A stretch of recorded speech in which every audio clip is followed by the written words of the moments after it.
Shalom teman-temanku terkasih semuanya di dalam Yesus Kristus, Tuhan kita yang dahsyat. Roh Kudus selalu hadir di dalam sanubari kita ya, tiap hari, tiap detik, tiap menit, sehingga kita selalu diperbaharui dan kita hidup di dalam Kristus. Haleluya. Teman-teman, mari ikut menanggapi komen dari saudara kita ini yang haus akan cinta kasih dari Tuhan Yesus ya. Mari kita simak teman-teman. Nih, komennya seperti ini. Jadi Alkitab itu dari Tuhan diturunkan untuk Tuhan. Bagaimana teman-teman? Setelah membaca komennya, terkadang kita kayak lucu sendiri ya kalau membaca komenan dari saudara-saudara kita. Karena komennya itu betul-betul berasal dari ketidaktahuan atau memang entahlah. Lucu sekali ya komennya itu. Padahal sudah beribu-ribu kali dijelaskan ya dari channel-channel Kristen semuanya, di setiap medsos ya, di setiap medsos. Facebook, entah semuanya ya, sampai dengan YouTube, lebih-lebih di YouTube, luar biasa. Namun saudara kita ini memang komennya itu komennya ya, kita harus mengasihi mereka tetap, jadi kita harus tetap terus meluruskan, mengabarkan kabar baik itu tentang Tuhan Yesus, supaya nama Tuhan semakin dipermuliakan dan makin dikenal ya. Bukan karena Tuhan Yesus tidak dikenal, tetapi Tuhan Yesus ingin semua manusia selamat.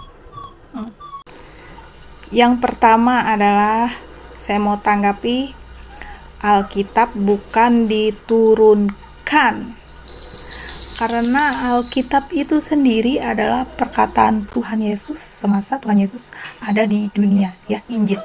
Sedangkan perjanjian lama bertuliskan tentang nubuatan kedatangan Mesias dan asal mula dosa ya, bagaimana manusia memang sangat memerlukan sang Mesias. Makanya tertulis tuh di perjanjian lama banyak sekali tentang penebusan dosa ya di zaman perjanjian lama. Oke, aku akan tanggapi ya. Ini aku ambil dari salah satu artikel ya, artikel STTK ya, yang dibawakan oleh Pendeta Yohanes R. Suprandono MTH ya. Nanti aku lengkapnya aku tulis di deskripsi linknya. Dan STTK singkatan dari Sekolah Tinggi Teologi Karisma ya teman-teman. Jadi seperti ini, Alkitab adalah firman Allah. Ada 4 arti ketika kita berbicara tentang firman Allah. 1. Firman Allah adalah pribadi Yesus Kristus. 2. Firman Allah sebagai perkataan Allah. Yang kita bahas di sini, firman Allah sebagai perkataan, yang berarti ketetapan Allah. Allah berbicara secara pribadi kepada seseorang. 3. Firman Allah yang disampaikan melalui mulut hambanya. Dan 4. Firman Allah yang tertulis atau Alkitab. Alkitab ini menunjukkan kepada firman Allah yang menjadi manusia, yaitu Yesus Kristus ya. Pada kenyataannya Alkitab ditolak sebagai firman Allah oleh semua orang ya, benar banget kan? Yang belum mengalami kelahiran baru. Kerangka berpikir orang yang belum lahir baru tidak bisa membuat perkara-perkara rohani yang ada di Alkitab. Orang-orang duniawi tidak menangkap perkara rohani. Mereka menolak Alkitab karena tidak percaya Yesus Kristus. Karena inti berita Alkitab terpusatkan pada pribadi Yesus Kristus. Orang yang menolak Yesus, maka mereka akan menolak Alkitab yang memberitakan Yesus. Namun demikian, orang yang belum kenal Yesus dan mau membaca Alkitab, mereka akan mengenal Yesus sebagai intisari berita Alkitab. Orang yang lahir baru bisa menerima Alkitab adalah firman Allah. Mereka mengaku dengan mulut mereka, dan seharusnya tidak cukup sampai di sana. Mereka harus secara berkesinambungan dididik untuk membaca, merenungkan, menghafal, menerangkan, dan mengajarkan Alkitab kepada orang lain. Mengaku saja tidak cukup. Mengaku yang konsekuen akan bertindak atas pengakuan itu untuk menghayati pesan-pesan Alkitab yang adalah firman Allah. Keyakinan teologis tentang Alkitab itu Roh Kudus dan penulisan Alkitab. Rasul Paulus kepada anak rohaninya Timotius menegaskan ya, ini adalah arti dari Alkitab, makna dari Alkitab ya, tertulis di dalam 2 Timotius 3 ayat 16 sampai 17 ya. terbaca, segala tulisan yang diilhamkan Allah memang bermanfaat untuk mengajar, untuk menyatakan kesalahan, untuk memperbaiki kelakuan, dan untuk mendidik orang dalam kebenaran. Dengan demikian, tiap-tiap manusia kepunyaan Allah diperlengkapi untuk setiap perbuatan baik. Ya, jadi segala tulisan atau kumpulan kitab-kitab Alkitab adalah tulisan yang diilhamkan atau dinafaskan oleh Allah. Istilah diilhamkan atau dinafaskan bahasa Yunani theopneustos, dinafaskan oleh Allah, given by inspiration of God. KJF is God breathed, NIV memiliki arti bahwa Roh Allah sendiri yang mewahyukan atau menginspirasikan segala tulisan di Alkitab. Oleh karena itu, apa yang tertulis di Alkitab adalah firman Allah. Dengan kata lain, Alkitab Perjanjian Lama dan Perjanjian Baru adalah firman Allah yang diilhamkan oleh Roh Kudus. Kaum Injili menganut pandangan teori pengilhaman seluruh bagian, the plenary verbal theory. Artinya semua plenary kata-kata verbal dari Alkitab diilhamkan Allah. Para penulis Alkitab telah menulis di bawah pimpinan Roh Kudus. Para nabi dan Perjanjian Lama dan para rasul dalam Perjanjian Baru yang menerima panggilan pengurapan Roh khusus, mereka menyadari penyertaan Allah. Amanatnya begitu jelas menuliskan setiap kata dengan sangat cermat dan penuh tanggung jawab, sehingga berita Alkitab sangat konsisten, akurat dan abadi meskipun ditulis oleh orang-orang yang berbeda dalam masa atau zaman, latar belakang pendidikan, kondisi rohani dan masyarakatnya kepada siapa mereka berbicara. Luar biasa ya teman-teman. Memang betul aku saja ya yang belakangan ikut Tuhan Yesus ya. Saya sangat kagum, jujur, indah di lubuk hati yang paling dalam, sangat kagum dengan Alkitab. Kita lanjut. Para teolog menyebut pandangan tentang kepenulisan ini sebagai pengilhaman secara organik, yaitu suatu pandangan yang memegang teguh dua faktor. Satu, faktor Allah yang terpenting. Dua, faktor manusia. Roh Allah memang mewahyukan firman-Nya dengan memakai manusia sebagai alatnya. Ada kombinasi dari dua faktor itu.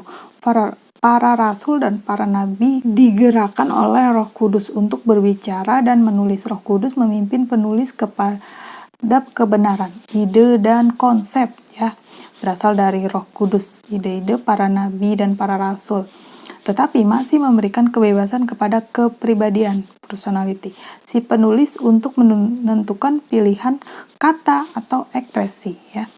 Charles Cherry mengenai pengilhaman Alkitab mengatakan Allah mengawasi sedemikian rupa sehingga para penulis Alkitab itu menyusun dan mencatat tanpa kekeliruan pesannya kepada manusia dalam bentuk kata-kata pada penulis aslinya. Penulis adalah alat di tangan Roh Kudus. Hal ini dibuktikan dalam Alkitab di mana seringkali muncul ungkapan demikianlah firman Allah ya. Seperti itu kan, firman Allah datang kepada, ini berarti para nabi berbicara atas nama Tuhan ya, terambil dalam Ulangan 18 sampai 20. Dan Alkitab diinspirasikan ya, terambil dalam Keluaran 34 ayatnya 27 sampai 28. Penulis Perjanjian Baru mereka yang dikuasai Roh Kudus untuk menulis janji Yesus kepada mereka ya, para rasul. Tetapi apabila ia datang, yaitu Roh kebenaran, ia akan memimpin kamu ke dalam seluruh kebenaran, sebab ia tidak akan berkata-kata dari dirinya sendiri, tetapi segala sesuatu yang didengarnya itulah yang akan dikatakannya, dan ia akan memberitakannya kepadamu hal-hal yang akan datang ya, seperti terambil dalam Yohanes 16 ayat 13. Konteks dekat ayat-ayat ini merupakan penjelasan Yesus di masa akhir hidupnya di dunia. Ia yang menjanjikan roh kebenaran kepada murid-muridnya. Apabila Roh Kudus datang, ia adalah roh kebenaran. Satu, ia adalah roh yang memimpin murid-murid Yesus, kita juga, termasuk kita, ke dalam seluruh kebenaran. Dua, ia adalah roh yang mewakili Allah. Tiga, ia adalah roh yang memberitakan hal-hal yang akan datang. Ia adalah roh nubuat. Ya, jadi Alkitab berisikan Perjanjian Lama dan Baru, dan itu merupakan adalah firman Allah ya. Sehubungan dengan penulisan Alkitab, Rasul Petrus juga menegaskan bahwa nubuat-nubuat dalam kitab suci tidak boleh ditafsirkan menurut kehendak sendiri. Sebab tidak pernah nubuat dihasilkan oleh kehendak manusia, tetapi oleh dorongan Roh Kudus. Terambil dalam 2 Petrus 1:20-21 ya. Orang-orang berbicara atas nama Allah.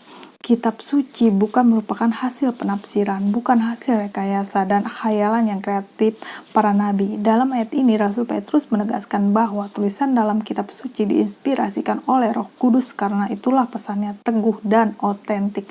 Memang Allah memakai talenta, pendidikan, dan latar belakang kebudayaan dari masing-masing penulis Alkitab, dan Allah bekerja sama dengan penulis dengan cara yang tertentu untuk memastikan supaya pesan yang dimaksudkan dengan setia dikomunikasikan di dalam setiap kata-kata yang dituliskan. Oleh karena itu, sumber berita dan bahkan faktor utama dalam penulis Alkitab adalah Roh Kudus. Roh Kudus berbicara melalui para nabi, sehingga perkataan yang ditulisnya ini begitu berotoritas dan sangat penting. Alkitab memiliki kriteria tertentu yang membuktikan dirinya sebagai firman Allah sebagai berikut. 1. Alkitab Perjanjian Lama dan Perjanjian Baru adalah firman Allah yang memiliki otoritas yang mutlak, artinya tidak gagal, yang mengatur iman dan hidup orang percaya. Pemazmur mengatakan ya, Taurat Tuhan itu sempurna, menyegarkan jiwa, peraturan Tuhan itu teguh, memberi hikmat kepada orang yang tidak berpengalaman. Mazmur 19 ayat 7. Alkitab yang berisi hukum dan peraturan adalah sabda Allah. Seluruh perkataan dalam Alkitab adalah firman Allah, sehingga sebagai konsekuensinya seorang yang tidak mempercayai dan tidak mentaati Alkitab berarti tidak mempercayai dan tidak mentaati Allah. Saat aku googling di Google ya, aku tulis Alkitab untuk siapa. Nah, yang keluar banyak sekali ya, pelajaran Alkitab untuk siapa saja.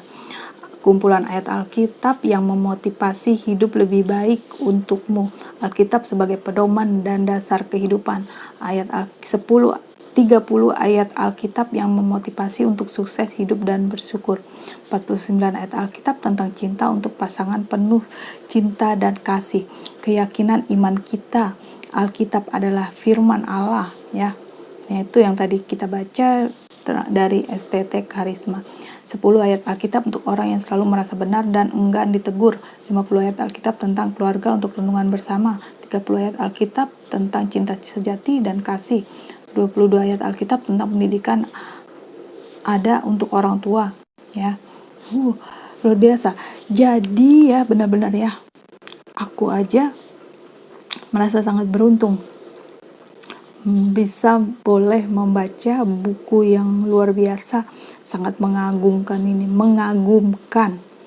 karena seperti gimana ya, dulunya itu tertutup, nggak tahu maksudnya solusi kehidupan itu dulu selalu cari-cari lewat primbon, lewat kata-kata mutiara, atau lewat pesan-pesan para leluhur, filsafat ya, kata-kata filsafat kayak gitu, carinya di situ.